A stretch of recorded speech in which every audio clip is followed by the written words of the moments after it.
আধুনিক বিশ্বের অন্যতম সেরা বিজ্ঞানী আলবার্ট আইনস্টাইন। তার নাম শুনলেই চোখের সামনে ভেসে ওঠে এক অদ্ভুত প্রতিভার প্রতীক, যিনি বদলে দিয়েছিলেন মানব সভ্যতার চিন্তাধারা, সময় আর স্থানের ধারণা। কিন্তু জানেন কি, আইনস্টাইনের মৃত্যুর পরও তাকে নিয়ে কৌতূহলে শেষ হয়নি। বিশেষ করে তার মস্তিষ্ক নিয়ে আজও চলছে গবেষণা, বিতর্ক আর রহস্যের গল্প। তাহলে প্রশ্ন হচ্ছে, আইনস্টাইনের মস্তিষ্ক কি সত্যিই অন্যদের চেয়ে বড় ছিল? আর কিভাবে এই মস্তিষ্ক সংরক্ষণ করা হয়েছিল, যার খবর আইনস্টাইন নিজেও জানতে পারেননি জীবদ্দশায়? চলুন আজ জেনে নেই আইনস্টাইনের মস্তিষ্কের এই রহস্যময় গল্প। অনেকেই মনে করেন আইনস্টাইনের অসাধারণ প্রতিভার কারণ তার মস্তিষ্কের আকার, কিন্তু বাস্তবতা হলো আইনস্টাইনের মস্তিষ্ক একজন সাধারণ মানুষের মস্তিষ্কের চেয়ে সামান্য ছোট ছিল। তার মৃত্যুর পর দেখা যায় আইনস্টাইনের মস্তিষ্কের ওজন ছিল প্রায় 1230 গ্রাম, যেখানে গড়পড়তা একজন প্রাপ্তবয়স্ক মানুষের মস্তিষ্কের ওজন 1350 গ্রাম।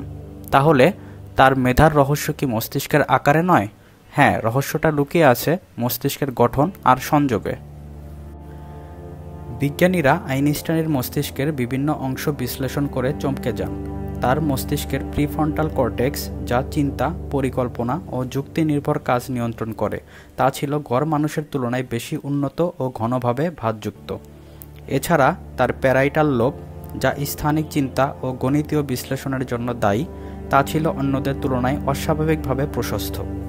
এ কারণেই অনেক গবেষক বিশ্বাস করেন আইনস্টাইনের গণিত ও পদার্থবিজ্ঞানে এত অগ্রগতি তার এই অনন্য মস্তিষ্ক কাঠামোর ফলাফল।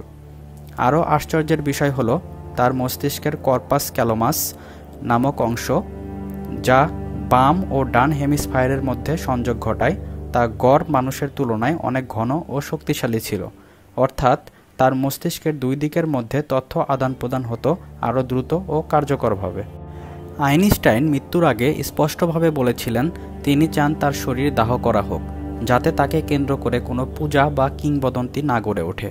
কিন্তু 1955 সালে তার মৃত্যুর পর প্রিন্সটন হাসপাতালের প্যাথোলজিস্ট থমাস হার্ভে আইনস্টাইনের মস্তিষ্ক গোপনে সরিয়ে নেন ময়নাতদন্তের সময়।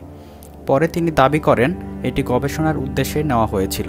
হার্ভে মস্তিষ্কটিকে 240টি অংশে ভাগ করেন এবং অনেকগুলো স্লাইড তৈরি করে বিভিন্ন বিজ্ঞানীদের কাছে পাঠান গবেষণার জন্য।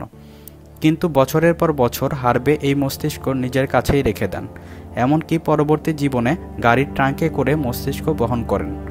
1990-এর দশকে সাংবাদিকরা বিষয়টি ফাঁস করলে পুরো বিশ্ব স্তম্ভিত হয়ে যায়। তবে এই গবেষণা নিয়ে রয়েছে তীব্র বিতর্ক। অনেকেই বলেন আইনস্টাইনের অনুমতি ছাড়া তার মস্তিষ্ক সংরক্ষণ ছিল নৈতিকতার ভুল। আবার অনেক বিজ্ঞানী দাবি করেন এই তথাকথিত পার্থক্যগুলো প্রমাণ করে না যে তার বুদ্ধিমত্তা শুধুমাত্র মস্তিষ্কের গঠনের কারণে ছিল, বরং তার কৌতূহল, কল্পনা শক্তি আর দৃঢ় চিন্তা শক্তি তাকে করেছে ইতিহাসের শ্রেষ্ঠ বিজ্ঞানী। তাহলে দেখা যাচ্ছে আইনস্টাইনের মস্তিষ্কের রহস্য যতটা বৈজ্ঞানিক ততটাই মানবিক ও নৈতিক প্রশ্নে ভরা। একদিকে এক অনন্য প্রতিভার বৈজ্ঞানিক বিশ্লেষণ, অন্যদিকে তার ব্যক্তিগত ইচ্ছার অবমাননা। তবু একটা বিষয় অস্বীকার করা যায় না, আইনস্টাইনের চিন্তাধারা আজও মানব সভ্যতার পথপ্রদর্শক। আর তার সেই অদ্ভুত মস্তিষ্ক হয়তো আজও নিঃশব্দে বলে যাচ্ছে, imagination is more important than knowledge. ভিডিওটি ভালো লেগে থাকলে লাইক, কমেন্ট এবং সাবস্ক্রাইব করতে ভুলবেন না। ধন্যবাদ।